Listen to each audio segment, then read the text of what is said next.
दोस्तों, बाबा साहेब डॉक्टर भीमराव अंबेडकर का नाम कौन नहीं जानता। दोस्तों, बाबा साहब अंबेडकर ने अपना पूरा जीवन ऊंच नीच, भेदभाव और छुआछूत के उन्मूलन जैसे कार्यों के लिए समर्पित कर दिया। उनके द्वारा दिए गए संदेश और प्रयास कामयाब भी रहे और उन्होंने भारतवर्ष को संविधान की सौगात देके अपना कर्तव्य निभाया, अपना फर्ज निभाया। दोस्तों, आज की वीडियो में हम बाबा साहब के जीवन के तमाम ऐसे पहलुओं के बारे में बात करेंगे जिसे आपने शायद ही पहले कभी सुना हो।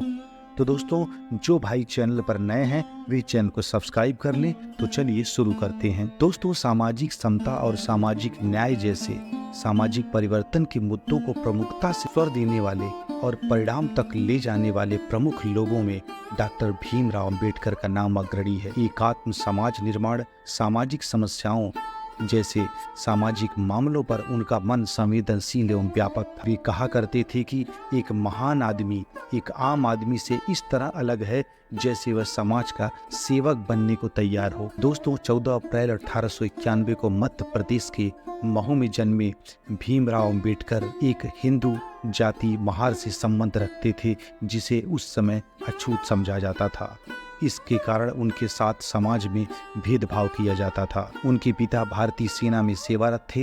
पहले भीमराव का उपनाम सकपाल था, पर उनके पिता ने अपने मूल गांव अम्बाडवे के नाम पर उनका उपनाम अम्बावेडकर लिखवाया, जो बाद में चलकर अम्बेडकर हो गया। पिता की सेवानिवृत्ति के बाद उनका परिवार महाराष्ट्र के सतारा चला गया। उनकी मां की मृत्यु के बाद उनके पिता ने दूसरा विवाह किया और बॉम्बे जाकर बस गए। दोस्तों, बात है करीब 110 साल पहले, जब डॉक्टर भीमराव अंबेडकर ने अपने गांव के स्कूल में भेदभाव और छुआछूत का पहली बार सामना किया। उन्होंने लिखा कि छुआछूत के चलते वो दिन भर पानी पीने बिना ही रहते थे, उन्हें प्यासा ही रहना पड़ता था।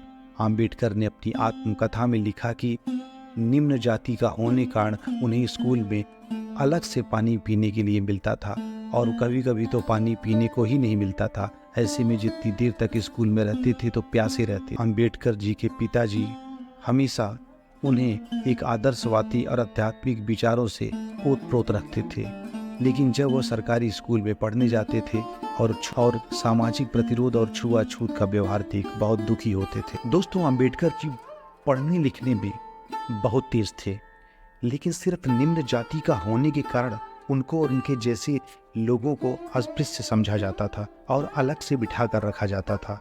उनके क्लास के अंदर आने की परमिशन भी कभी कभी नहीं होती थी। दोस्तों, बाबा साहब ने अपने समाज को बताया कि सार्वजनिक जीवन में सार्वजनिक स्थान पर पानी पीने का सबको एक मूलभूत अधिकार होना चाहिए। 1930 में मुंबई विधान परिषद के एक प्रस्ताव पास करवा के सरकार द्वारा बनाए गए पोषित तालाबों में अछूतों को भी पानी पीने की इजाजत मांगी। 1924 में महाड़ नगर परिषद ने इसे लागू करने के लिए एक प्रस्ताव भी पास किया। फिर भी अछूतों को स्थानीय सवर्ण हिंदुओं के विरोध के कारण पानी पीने की इजाजत नहीं मिली। बाबा साहब का उद्देश्य दलितों में उनके मानव अधिकारियों के लिए जागरूकता पैदा करना था। उन्होंने यह निश्चय किया कि हमारा अछूत समाज इस तालाब से पानी पीकर रहेगा। इसके बाद 2 महीने बाद एक सम्मेलन बुलाया गया, लोगों को गांव-गांव भेजा गया और 20 मार्च 1927 को हम इस तालाब से पानी पिएंगे, ऐसा सम्मेलन में उन्होंने भाषण दिया। उन्होंने अपने ओजस्वी भाषण में बताया कि हमें गंदा नहीं रहना है, साफ कपड़े पहनने हैं, मरे हुए जानवर का मांस नहीं खाना है, हम भी इंसान हैं और दूसरे इंसानों की तरह हमें भी सम्मान के साथ रहने का अधिकार है। उन्होंने फ्रांसीसी क्रांति का भी हवाला दिया, जिसमें पानी के आंदोलन की तुलना की। उस वक्त महाराष्ट्र के कोकण क्षेत्र में महाड़ कस्बे के चौधार तालाब में सिर्फ सवर्णों को पानी पीने नहाने का अधिकार था। अंबेडकर ने इस तालाब का पानी पीकर हम अमर नहीं हो जाएंगे, लेकिन पानी पीकर हम यह दिखाएंगे कि हमें भी इस पानी को पीने का अधिकार है। जब कोई बाहरी इंसान या जानवर भी इस तालाब का पानी पी सकता है तो हम पर रोक क्यों? बाबा साहब ने इस आंदोलन की तुलना फ्रांसीसी से करते हुए अपने हजारों अनुयायियों के साथ चौधार तालाब गए और वहां पर पानी पिया। इसके बाद उन्होंने मुंबई जाकर अपनी शिक्षा पूर्ण की। 1908 में उन्होंने 12वीं की। स्कूली शिक्षा पूर्ण करने के बाद वे बॉम्बे एल्फिंस्टन कॉलेज में दाखिला लेते हैं और उन्हें गुजरात के राजा गायकवाड़ राजा सयाजी से 25 रुपये मासिक की स्कॉलरशिप भी मिलने लगी थी। दोस्तों 1912 में उन्होंने राजनीतिक विज्ञान व अर्थशास्त्र में MA की डिग्री हासिल की। इसके बाद उच्च शिक्षा के लिए अमेरिका गए। वहाँ से उन्होंने वहाँ पीएचडी की। इसके बाद वह लंदन गए और उसके बाद उन्होंने वहाँ पर इकोनॉमिक्स में राजनीतिक अर्थव्यवस्था का कोर्स किया। वर्ष 1923 में अपना शोध रुपए की समस्याएं को पूरा करते हैं। उन्हें लंदन विश्वविद्यालय द्वारा डॉक्टर ऑफ साइंस की उपाधि प्रदान की गई। उन्हें ब्रिटिश बार में बैरिस्टर के रूप में प्रवेश मिल गया। स्वदेश लौटते वक्त भीमराव अंबेडकर जी 3 महीने जर्मनी में रुके और बॉन विश्वविद्यालय में उन्होंने अर्थशास्त्र का अध्ययन किया। 1927 में कोलंबिया विश्वविद्यालय में उन्हें पीएचडी की डिग्री प्रदान की। साथियों, बाबा साहेब को बचपन से ही छुआछूत से भेदभाव का सामना करना पड़ा। इसके लिए उन्होंने आगे चलकर इस चीज को अपना मुख्य मुद्दा बनाया और उन्होंने एक समाचार मूक नायक लीडर ऑफ साइलेंस शुरू किया। साल 1936 में भीमराव अंबेडकर जी ने स्वतंत्र मजदूर पार्टी की स्थापना की।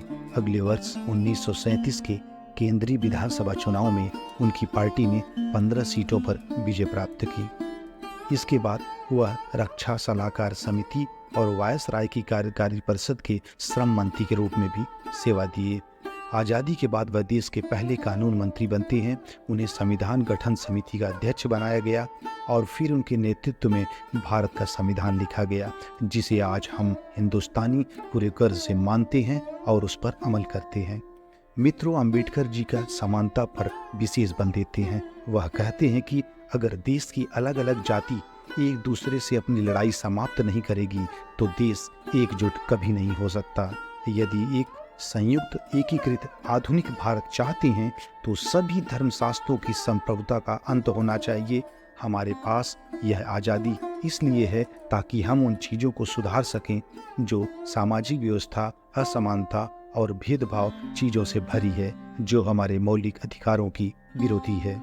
दोस्तों, उनका कहना है कि एक सफल क्रांति के लिए केवल असंतोष का होना ही काफ़ी नहीं है, बल्कि इसके लिए न्याय, राजनैतिक, सामाजिक अधिकारों में गहरी आस्था का होना बहुत आवश्यक है। राजनीतिक अत्याचार सामाजिक अत्याचार की तुलना में कुछ भी नहीं है और जो समाज सुधारक की अवज्ञा करता है वह सरकार की अवज्ञा करने वाले से ज़्यादा साहसी है।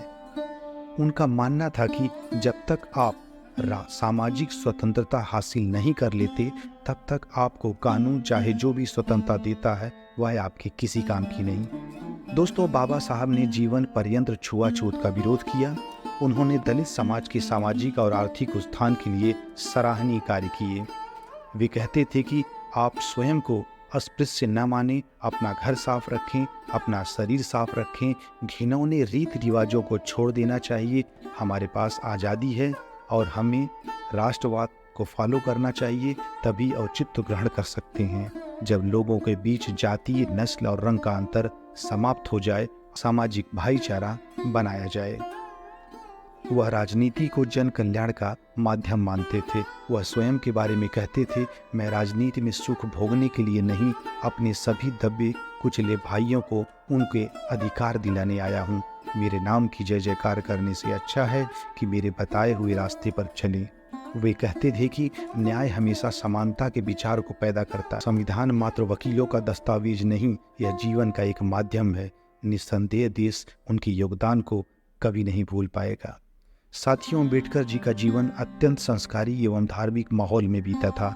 इस वजह से उन्हें श्रेष्ठ संस्कार मिले थे। वे कहते हैं, मैं एक ऐसे धर्म को मानता हूँ जो स्वतंत्रता, समानता और भाईचारा सिखाए। वर्ष 1950 में वह एक बौद्धिक सम्मेलन में भाग लेने के लिए श्रीलंका गए थे, जहां वह बौद्ध धर्म से प्रभावित हुए और स्वदेश वापसी पर उन्होंने बौद्ध धर्म के बारे में पुस्तक लिखी और फिर उन्होंने बौद्ध धर्म अपना लिया। दोस्तों, 14 अक्टूबर 1956 को उन्होंने एक आम जनसभा आयोजित की, जिनमें 5 लाख समर्थकों के साथ उन्होंने बौद्ध धर्म को अपनाया। इसके बाद वे नेपाल गए और वहाँ के राजा बाबा साहब से मंच पर अपने पास बैठाकर उनसे भाषण कराया। काठमांडू में अलग अलग जगहों पर बाबा साहब गए और उन्होंने लुम्बिनी में और बोध गया में आदि जगहों पर बुद्ध के दर्शन किए। भारत लौटते वक्त बाबा साहब ने अनेक बौद्ध तीर्थ स्थलों का दौरा किया। दोस्तों, लंबी थकान के बाद 30 नवंबर को जब दिल्ली लौटे तो संसद कालीन सत्र शुरू हो चुका था। और अपनी खराब सेहत के चलते वे उसमें हिस्सा नहीं ले पा रहे थे। बाबा साहब के डॉक्टर मालवंकर भी उस समय उनके साथ थे और उन्होंने जांच की, बोला आपको रेस्ट करना चाहिए। उस रात के बारे में बहुत जज्बाती होते हुए माई साहब लिखती हैं कि 5 दिसंबर की रात बाबा साहब की जिंदगी की आखिरी रात साबित हुई। 6 दिसंबर की सुबह, जिसकी शुरुआत सूर्यास्त से होती है, और हमारे प्यारे बाबा साहेब महापरिनिर्वाण कर चुके थे। दोस्तों, उनका अंतिम संस्कार बौद्ध धर्म की रीति के अनुसार किया गया। वर्ष 1990 में मरणोपरांत उन्हें देश के सर्वोच्च नागरिक सम्मान भारत रत्न से सम्मानित किया गया। बाबा साहब अम्बेडकर ने आधुनिक भारत के ओजस्वी लेखकों में गिने जाते हैं। विश्व के लगभग हर देश में उनके प्रशंसक मौजूद हैं। डॉक्टर अम्बेडकर की सबसे प्रसिद्ध पुस्तक जाति का उच्छेद है। दोस्तों, कई भाषाओं के ज्ञाता बाबा साहब ने अनेक पुस्तकें लिखी हैं, जिनमें भारत का राष्ट्रीय अंश, भारत में जातियाँ उनका मशीनीकरण, मूल नायक, ब्रिटिश भारत में प्रांतीय वित्त का उद्भव, बहिष्कृत भारत, संघ बनाम स्वतंत्रता, पाकिस्तान पर विचार, श्री गांधी और अछूतों की मुक्ति, राणा डेगादी और जिन्ना, शूद्र कौन थे, भगवान बुद्ध और उनका कर्म आदि किताबें प्रमुख है। दोस्तों, इसमें उनकी किताब पाकिस्तान पर विचार काफ़ी फेमस हुई, जिसमें उन्होंने इस्लाम धर्म के अनुयायियों और मुस्लिम लोगों के बारे में कई बातें लिखी हैं, जिसमें उन्होंने लिखते हैं कि मुसलमान सिर्फ अपने ही लोगों के द्वारा मानते हैं, वे किसी और धर्म में विश्वास नहीं करते। जब तक कि कोई कलमा पढ़ के इस्लाम धर्म नहीं कबूल कर लेता, वे उसके सगे नहीं होते हैं। ऐसा अम्बेडकर जी अपनी किताब पाकिस्तान के विचार में लिखते हैं कि मुसलमान लोग अपने भाईचारा सिर्फ अपने मुसलमान भाइयों तक ही सीमित रखते हैं। उनके में देश का, राष्ट्र का कोई कॉन्सेप्ट नहीं है। वे सिर्फ मुस्लिम धर्म को मानते हैं और अपने धर्म इस्लाम को ही बढ़ावा देते हैं। इस तरह की कई बातें उन्होंने लिखी जो कि आज लोगों को जाननी और पढ़नी चाहिए। दोस्तों, बाबा साहब जी ने अंग्रेजी में वेटिंग फॉर ए वीजा नाम से अपनी आत्मकथा लिखी। इसमें उन्होंने ऐसी घटनाओं का जिक्र किया जिसमें काठियावाड़ की एक गांव की शिक्षक थी। गांधी द्वारा प्रकाशित पत्रिका यंग इंडिया में यह घटना एक पत्र के माध्यम से 12 दिसंबर 1929 को सामने आई। इसमें लेखक ने बताया कि कैसे उसकी पत्नी की, जिसकी हाल ही में बच्चे को जन्म दिया था, चिकित्सक के ठीक से उपचार नहीं करने के कारण उसकी मृत्यु हो गई। दोस्तों, डॉक्टर अंबेडकर का जन्म ऐसे समुदाय में हुआ था जिसे उन दिनों अछूत समझा जाता था। उन्होंने यह देखा कि कैसे उनके समाज में लोगों के साथ भेदभाव करता है। शायद यही कारण रहा हो कि उन्होंने अपने आखिरी दिनों में बौद्ध धर्म को अपना लिया हो। तो दोस्तों, ये रहा बाबा साहब के जीवन से जुड़ी कुछ अनसुनी यादें। आशा करते हैं कि ये वीडियो आपको पसंद आया होगा। अगर जानकारी अच्छी लगी हो तो चैनल को सब्सक्राइब और वीडियो को एक लाइक अवश्य करें। मिलते हैं किसी नए वीडियो में। तब तक के लिए जय हिंद, जय भारत, नमो बुद्धाय, नमस्कार।